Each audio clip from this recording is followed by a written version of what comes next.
ҳазлацәажәо аус даара ихадоуп ҳәа сыԥхьаӡоит, иааигәахо апарламент мартгьы абри афырҳәа иааиуеит, ари нас быжьбаҟарамза ҳабжьоуп, аҟаҵатәқәа рацәаны иҳамоуп, иҳазыҟамҵаз иаҳа ирацәоуп, аха нас макьана ҳгәыӷуеит иаҟалҵап ҳәа. Избан абри апарламент иаҳа ҳаракны изызбоит, иаҳа хаданы. Ари ҳконституциа аиҿкаашьа жәдыруеит, бжьхык амоуп. Аишьҭагылашьа иаҳа уахқәа аԥхьа иааиуеит. Иеиԥшым аԥҟарақәа, ари аҩы изинхьчарақәа ахԥатәи апрезидент иакәӡам, аправительство анапхгаратә амчра акәӡам, аӡбарҭа акәӡам. Ари апарламентоуп, избанзар иаҳа ихадоуп, апарламентоуп еиҿызкаауа ҳара ҳаԥсҭазаара. Абра нас аиҳабацәа ирҳәон иахьа. Исыздырӡом аҳәынҭқарра адунеи аҿы апарламент ахьыԥсыҽу аԥсҭазаара ахьыбзиоу. Апрезидент дыԥсыҽхар ҟалап, напхгаратә амчқәа иахьа аԥыза-министр дауҭар дамухыр ҟалоит, аха апарламент хәышықәса иалырхуа, хәышықәса аҩныҵҟа убырҭ агха ҳахьны иакәым, иахәҭам, иазыҟаҵам уааналаҳхрагь, хәышықәса убас ҳанхон. Как я уже сказал, не знаю ни одного государства, где слабый парламент. Вот и хорошая, нормальная жизнь. Вот меня не раз спрашивали, я выступал, я говорил это громогласно, повторяю сейчас. На мой субъективный взгляд, это моя личная оценка. Я за нее отвечаю, могу обосновать. Из действующих наших 35 депутатов, критерием моим, как я понимаю, парламентарий, я 2 раза участвовал в этом процессе, знаю проблему изнутри. 5 человек соответствует. 5.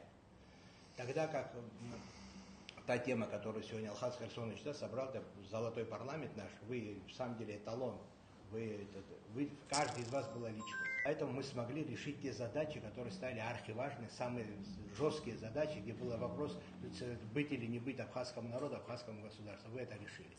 Почему? Вот сегодня один выступающий говорил, что были критерии другие. Была борьба идеологии, идей, с идеями шли в люди. Как случилось так, что вот это приросло. Сегодняшняя политика – это борьба за кресло. Любое кресло. Когда меняются цели, задачи, меняются вообще подходы, то, естественно, и методика тоже как. Одно дело бороться за борьба идей, другое дело, когда дерешься за кресло, за должностное кресло.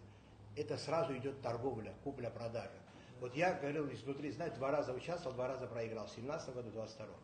Пришел, рассказываю, объясняю людям идею, говорю, вот это вот такие мысли, такие были какие-то идеи, до сих пор они еще есть. И, кстати, планирую в 27 году опять участвовать. Бог любит Троицу. Надеюсь, будет получше ситуация. Я очень рассчитываю на такие круглые столы в этом плане. Поговорил, ушел, на 2-й день пришли, засыпали все щебенкой. Там пошли, там выступил в этом районе, пришли поставить трансформатор. Все это на смарт. Винят политиков, не виноваты политики. Виноват тот, кто продает свой голос.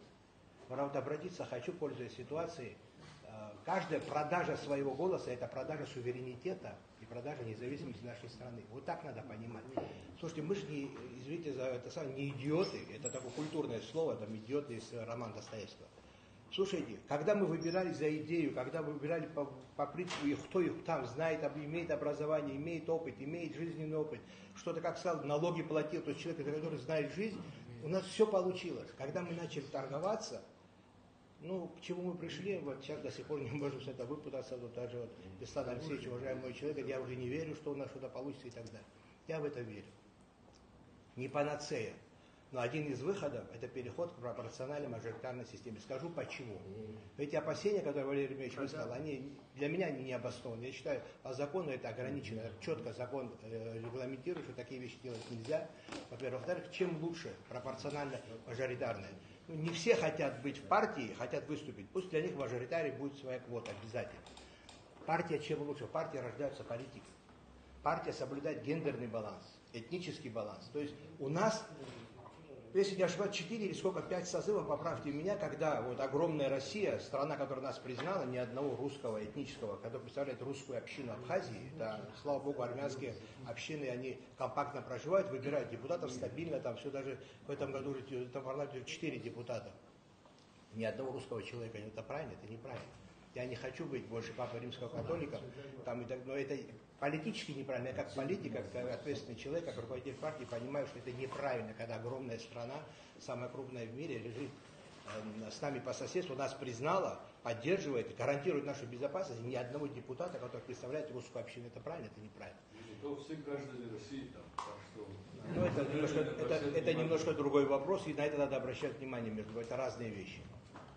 Вот, поэтому нам надо поменять критерии. Тут я мяч на вашей стороне. Вы сегодня Единая Абхазия и Амсахара — это партия власти, правильно?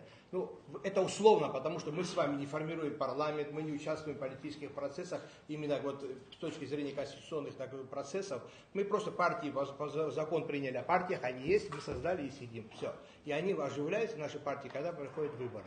Все остальное время мы просто не востребованы, не нужны, так и будет дальше до тех пор, пока мы не перейдем к партийной системе. Но сегодня вы формально представляете, формально и по закону вы поддерживали власть, это мяч на вашей стороне, вы должны сделать все для того, чтобы эти процессы, они остановились. Как это может? Вот когда будет партийная система, чем она лучше? Вот будут спорить, соперничать Барзани и Адзунба, да? Тут что-то я не так скажу, Алхаз скажет, Шамиль Умарович, там, он немножко полненький, там, не должен быть депутатом. Мои братья обидятся, придут к нему. Его братья, если я не смогу там сдержать свое слово, придут ко мне и так далее. У партии нет фамилии, имени, партии все представлены, партии могут быть все одни и те же фамилии представлены во всех этих партиях. Поэтому вот эти вопросы личные, которые часто на выборах мы переходим на личные, они нивелируются. Это раз. Второе, еще раз повторяю, политики рождаются в партиях. Неправильно, чтобы 25 лет человек прожил, проспал на печи, кушал мамины пирожки, встал, взял паспорт под мышку, я могу, пошел, собрал братву, друзей, собрал деньги, там у дяди занял, у тети занял, все, пошел и стал депутатом. Это неправильно, это нархот.